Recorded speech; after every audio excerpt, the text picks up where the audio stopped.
Hello, my name is Susan Puri and I am practicing public speaking in a phone. And to practice the public speaking, I am going to read Bhagavad Gita story as it is, and there is no any explanation. You can learn, you can know, and you can gain your own perspective on this. And the Bhagavad Gita goes like this.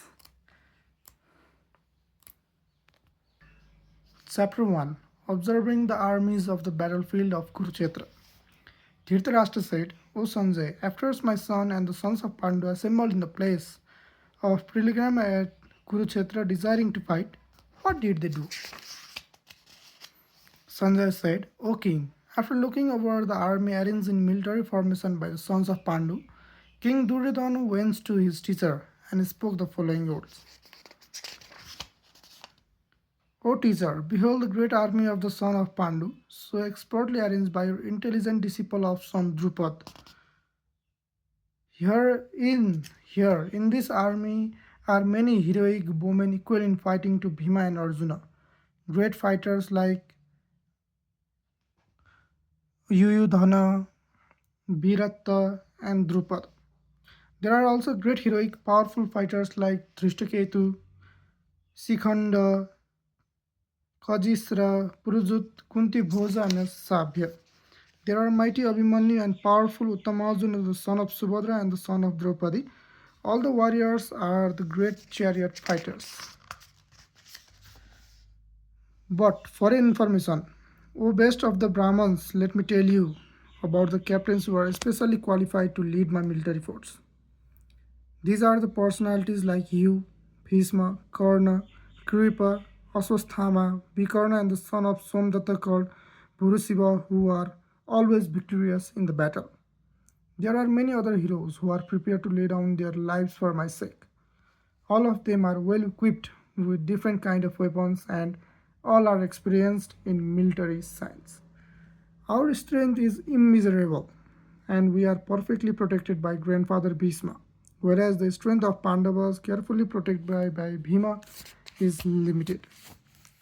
All of you must now give full support to grandfather Bhishma as you stand at your respective strategic points of entrance into the flanks of the army.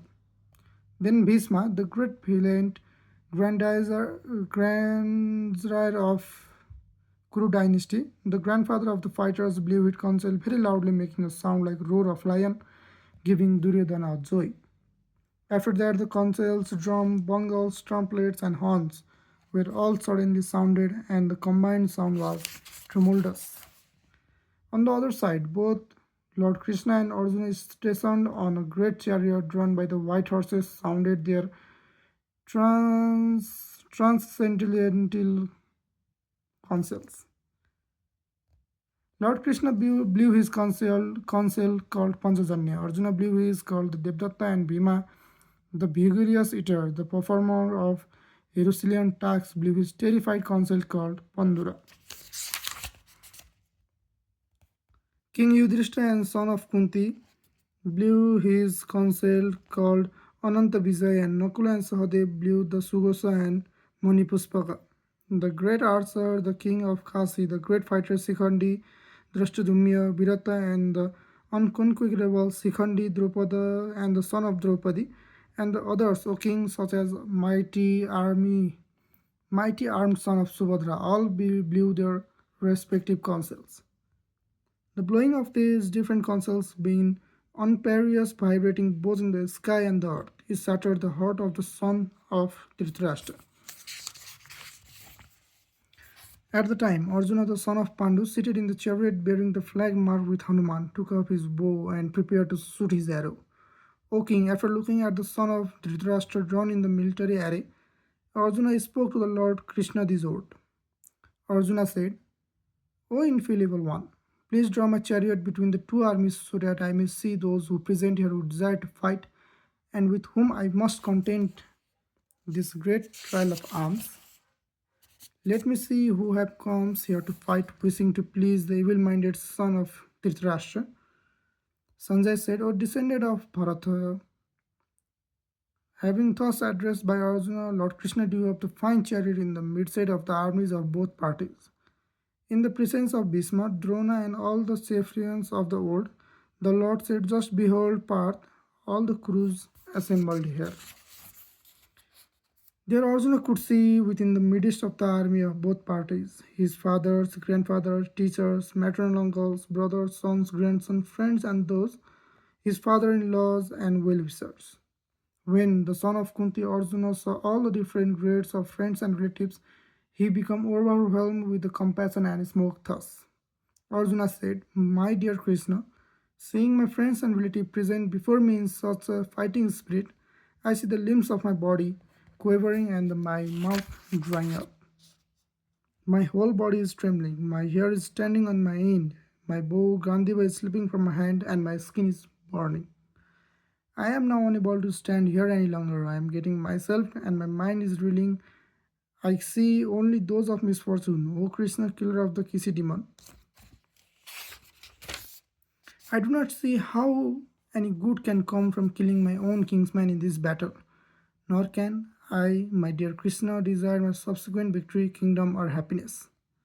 O Govinda, all of avail to us are kingdom, happiness, or even life itself when all those for whom we may desire them are now arrayed in this battlefield. O Madhusudan, when teachers, fathers, sons, grandfathers, maternal uncles, father-in-law, grandson, brother-in-law, and other relatives are ready to give their lives and properties and standing before me, why should I wish to kill them, even though they might otherwise kill me?